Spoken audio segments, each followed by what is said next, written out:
শ্রীমদ্ ভাগবত গীতা অনুবাদ স্বামী রামসুখ দাস। এখন আমি 23, 24 আর 25 এই তিনটে শ্লোক বলবো। 23 যৎ সমন্নমানন বেক্ষে হহং ইয়াহ এতে হত্র সমাগতা ধার্তরাষ্ট্রস্য বুর্বুদ্ধে যুদ্ধে প্রিয় চিকিৎসবঃ। দুর্বুদ্ধি দুর্যোধনের যুদ্ধে সাহায্য করার জন্য যে রাজন্যবর্গ এই সৈন্যদলে যোগদান করেছে, যুদ্ধ করার জন্য যারা অত্যন্ত আগ্রহী হয়ে আছে তাদের সকলকে আমি একবার দেখি।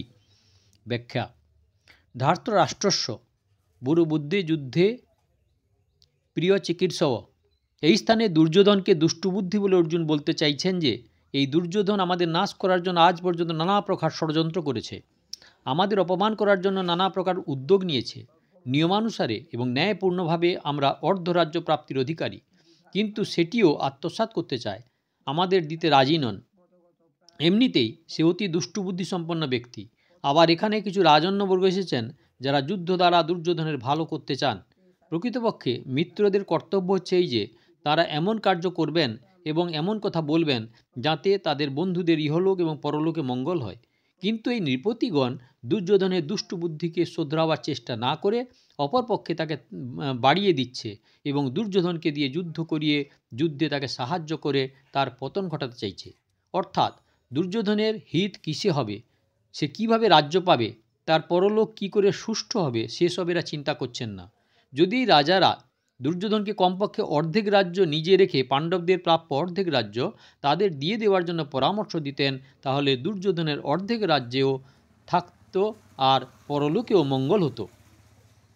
যৎ সম্মান বেক্ষে হহং আহ এত্রে হত্র সমাগতা। এই যুদ্ধের জন্য যারা উন্মুখ হয়ে আছেন তাদের একবার দেখিত।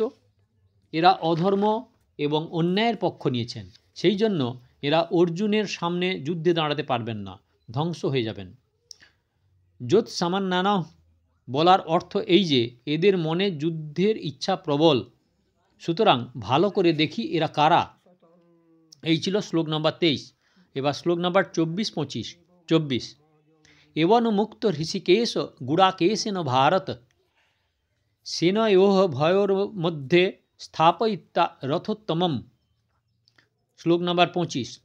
ভীষ্ম দ্রোণ প্রমুখত সর্বেষাং চ মিহিক্ষিতাম উবাচ পার্থ পৈশ্যতান সমবেতান কুরুনীতি। সঞ্জয় বললেন, হে ভারতবংশ রাজন, নিদ্রাজয়ী অর্জুন এই কথা বললে অন্তর্যামী ভগবান শ্রীকৃষ্ণ দুই পক্ষের সেনার মধ্যস্থলে পিতামহ ভীষ্ম ও আচার্য দ্রোণের সম্মুখে এবং সমস্ত রাজন্যবর্গের সম্মুখস্থলে সেই শ্রেষ্ঠ রথটিকে স্থাপন করে এইভাবে বললেন যে, হে পার্থ, এখানে একত্রিত কুরুবংশীয়দের অবলোকন করো। ব্যাখ্যা: গুড়াকেশেন। গুড়াকেশ শব্দটির দুইটি অর্থ হয়। গুড়া হচ্ছে কোচকানো জিনিস এবং কেশ বলা হয় চুলকে। যার মাথার চুল কোচকানো তাকে বলা হয় গুড়াকেশ। গুড়াকা নিদ্রাকে বলা হয় এবং ঈশ হচ্ছেন অধিপতি, যিনি নিদ্রার অধিপতি, অর্থাৎ যিনি ইচ্ছা মতো নিদ্রা যেতে পারেন, নাও যেতে পারেন, যার নিদ্রার উপরে এরূপ অধিকার আছে তাকে বলা হয় গুড়াকেশ। অর্জুনের মাথার চুল কোঁকড়ানো ছিল এবং নিদ্রার উপরও তার আধিপত্য ছিল, তাই তাকে বলা হয়েছে গুড়াকেশ। এব মুক্তা, এ নিদ্রা আলস্য সুখের দাস নয় এবং যে বিষয়ে ভোগের দাস নয়, কেবলমাত্র ভগবানের দাস বা ভক্ত হয়, সেই ভক্তের কথা ভগবান শোনেন। শুধু শোনেনই না, তার আদেশ পালন করেন। সেই জন্য তার নিজ সখা ভক্ত অর্জুন আজ্ঞা করলে অন্তর্যামী ভগবান শ্রীকৃষ্ণ দুই পক্ষের সেনার মধ্যস্থলে অর্জুনের রথ স্থাপন করলেন। ঋষিকেশ, ইন্দ্রিয়গুলিকে বলা হয় ঋষিক।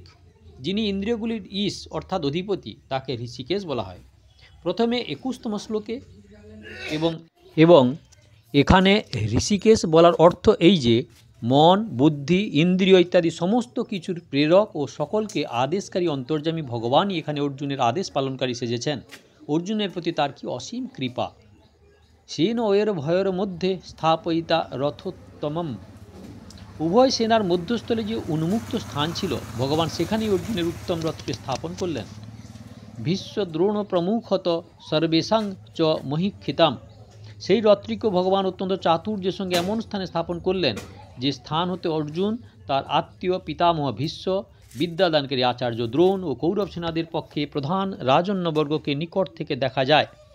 উবাচ পার্থ পশ্যতান সমবেতান কুরুণীতি কুরু। পদটির দ্বারা ধৃতরাষ্ট্রের পুত্র ও পাণ্ডুর পুত্র দুপক্ষকেই বোঝায়, কারণ এরা সকলেই কুরুবংশীয়।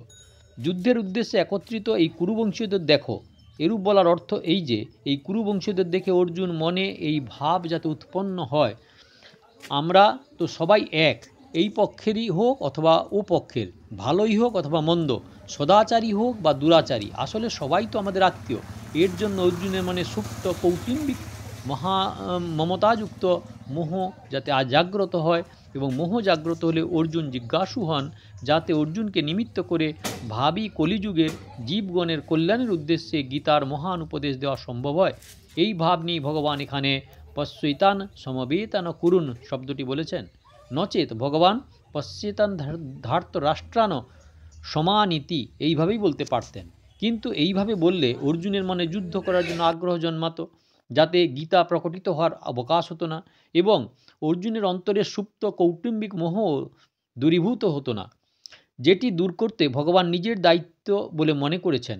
যেমন কোথাও বিস্ফোটক হলে বৈদ্য প্রথমে সেটিকে পাকাবার ব্যবস্থা করে, এবং যখন সেটি পেকে যায় তখন সেটি কেটে পরিষ্কার করে দেন, তেমনি ভগবানও ভক্তের অন্তরে সুপ্ত মোহকে প্রথমে জাগিয়ে তুলে তারপর সেটিকে নষ্ট করে দেন।